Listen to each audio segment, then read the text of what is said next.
Your uncle has been on my mind since the day he was killed. I didn't know he was at the time, obviously. I was involved in that battle. And, until about maybe 10 years ago, I happened to stumble on an internet story about the incident. And it had names of the crew.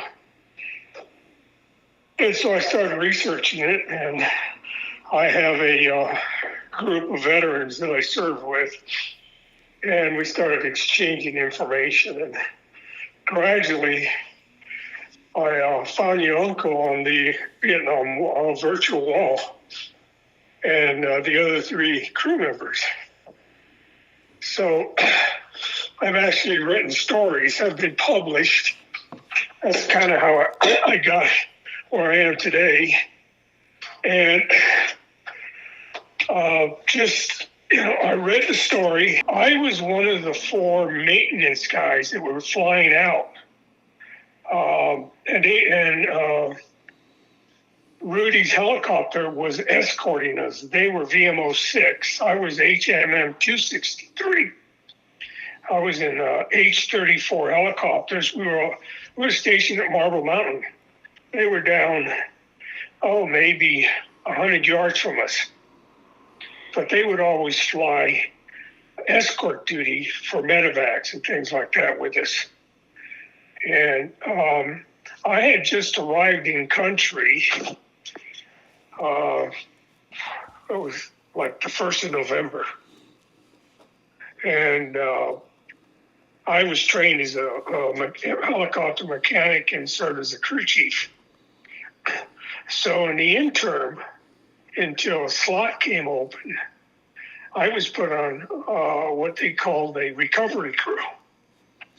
And it was 4 guys assigned to it, a sergeant and 3 other people, a mechanic, electrician, and I can't remember what the other one, maybe another mechanic. So there were 2 teams that were stationed with our squadron. Well, that morning, we lost, the helicopter got shot down. It was trying to medevac out. And so they dispatched another helicopter, got our crew out of it. So our task was to fly out there. And because at that time, we didn't have the really heavy lifting helicopters. They came later in the year. We had to remove the rotor blades and drop the engine. And then another helicopter, which is bigger than ours, would come in and we'd hook it up and they'd fly it out. Right. So that was my job before I started flying regular crew chief duties. I hadn't flown at all in Vietnam. Nobody said anything other than, you guys are going out and this is what you're going to do. So Marble Mountain is about a 10-minute, 15-minute flight from Hill 55, which is just north of where the battle took place, maybe a mile and a half. So we're flying out there, and I'm looking up, sitting cross-legged on the helicopter floor. I'm looking out, there's a big cargo door on the side. I'm looking out thinking I have no idea where I'm at or where I'm going. And I looked out, and the Huey helicopter gunship was next to us. It was maybe 15 yards away from us. They were escorting us out. And as I was looking at it, one of the gunners waved at me and gave me a thumbs up. So I waved back. And then we were told, the crew chief I didn't have headphones on, but he yelled at us saying we were going into a hot zone. Rudy had to be sitting on the left side of the helicopter because the pilot in command, what they call a HAC, HAC is helicopter command, sits on the right side of a helicopter. on all helicopters. Just because the nature of a helicopter tips over, it's going to tip over to the left. So the cargo door and the pilot are on the right. So you're saying as you face the helicopter, he's on the left. No, as you're looking forward on the helicopter for the pilot's view, the pilot's on the right side, the co-pilot's on the left, the crew chief is on the right side. Behind the pilot, the gunner's on the left, and I believe in the book it does say that. So Rudy was the one that did wave at me and give me a thumbs up. Wow, that's even more chilling. Yeah, because I can still see that. I can still see he had his face mask down. They had the flight suits and that. And I looked over at him. He waved. I waved at him. He waved back, and then he gave me a thumbs up. And that's the last time I saw that helicopter. I mean, within a few seconds, because they peeled off. And then we went into the zone. We went in very fast. It wasn't a slow approach because there was a lot of it was a hot LZ. There was a lot of action going on. Wow. Yeah, I always envisioned him on the other side for some reason because of the picture that the coin is made. He's on the left side. He's just sitting in there. That's where the crew chief sits. So that was just a posed picture. Okay, copy. That's just a posed picture with the gunner on that side. That's a posed picture, yeah. And I saw Rudy's helicopter bank over and started going in to make a gun run. And I'm watching it, and all of a sudden it just got hit. And it's trailing this fire. And I didn't see it crash because at that point we made a real tight turn to the right, so I couldn't see what happened, but I definitely saw him get hit. So we landed, and there was a lot of fire. We were taking a lot of fire. There was a big battle going on. So we jumped out, the four of us, and the helicopter took off, lifted off, and he was getting shot at.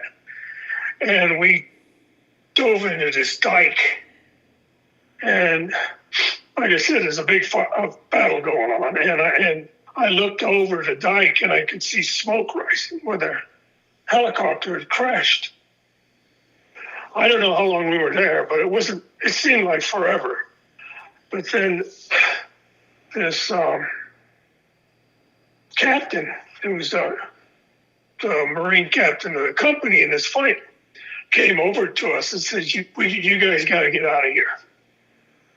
So they had an Amtrak. It's a tracked vehicle. And he says, get in that and we'll get you out of here. And at the same time, two Marines were dragging a pilot, one arm over his shoulder towards this vehicle.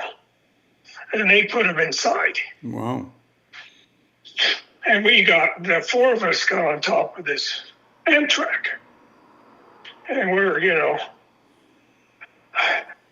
were laying there, and they were shooting at us, bullets were flying off. You could hear them hitting the vehicle. And they took us out and took us up to Hill 55. And so we're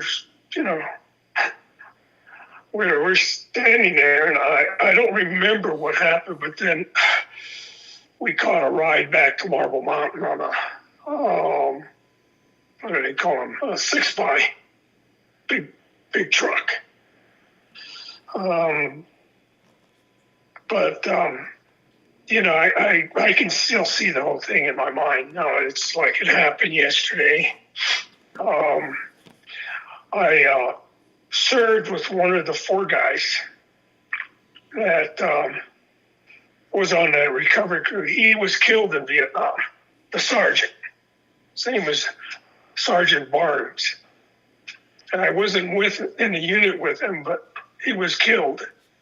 and he was also a helicopter crew chief. There are two documents that I have here from my squadron, and every month they would do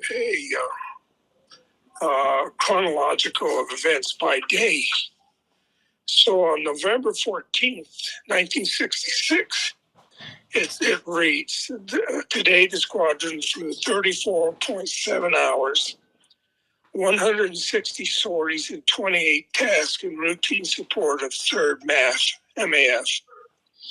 Three medevac helicopters were hit. The first aircraft was shot down in the zone at coordinates AT 980585. Captain Van Gordon was hit in the right leg and subsequently taken to G4 hospital. I don't know what G4, it may be Charlie meant.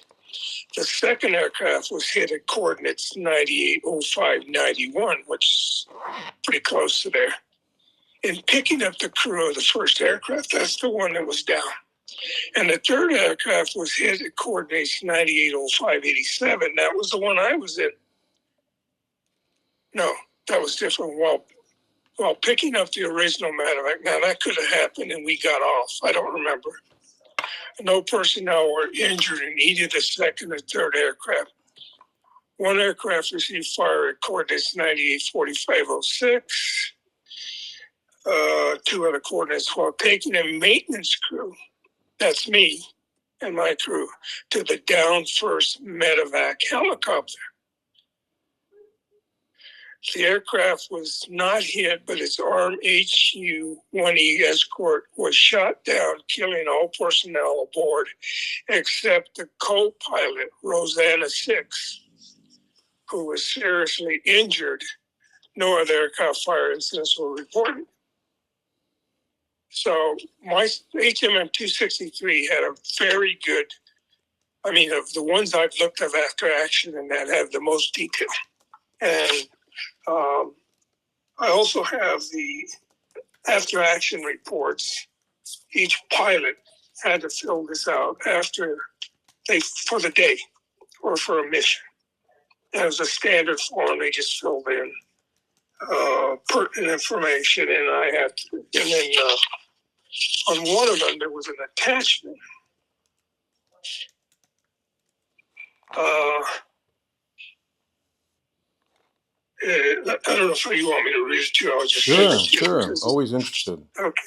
Okay. It reads after the standard. It's an attachment to the standard after action report. It says inbound to LZ Railbird for troop pickup when heard Klondike escort called landmark to say that medevac aircraft was shot down in LZ.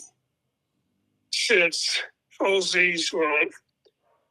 we were the only available aircraft in the area, we contacted Klondike who led us to the double or the down medevac, unable to contact ground unit on FM and communicate with escort was very bad. I don't know what that means. Escort, maybe that was a call sign. But found down medevac helicopter, and we went in to make pickup. Took fire from 1,000 feet on down all the time on the deck for about 2 or 3 minutes, and while climbing out, wounded medevac pilot was taken to G4. Crew returned to Marmont Air Facility. Medevac left in zone due to the fact that the fire was too intense for the grunts to bring him to my aircraft. GC positions, I don't know what it says. Encircle the LZ at a distance of 25 meters. Friendly perimeter 5 meters on all sides of aircraft. So it was pretty close. And it's closer than I remember. 25 meters is not that far. Maybe 30 yards. It's refreshing for me because I have to go back and revisit it, and I want to be as accurate as I can with what I remember and, these reports. So there's a lot of information out there. You just have to glean through it. and it's like pieces of puzzles. And for my mind, I have to write down, I draw a picture of a helicopter and put the number on it and the pilot, and then I just kind of move them around, and my brain finally engages on who was who's on first. And, I subsequently flew. I was wounded in September 6-7. And I spent 4 months in the hospital recovering. Then I was discharged in April of 68. One of my buddies that I went to helicopter school, his last name was Phelps. He served with VM-06. He was on that crew that the pilot received the Medal of Honor. And he and the other two, co-pilot and the other crewmen, received Navy crosses. This is important. This is obviously important to you and your family. He gave it his all. And I know firsthand those gunships. When the shooting started, we left Dodge City and they came in right in, guns blazing. All these friends of mine, I have a page for each guy that I served with that was killed. And little by little, I'm getting information about them. And it's important. Long after we're gone, that information is going to be there.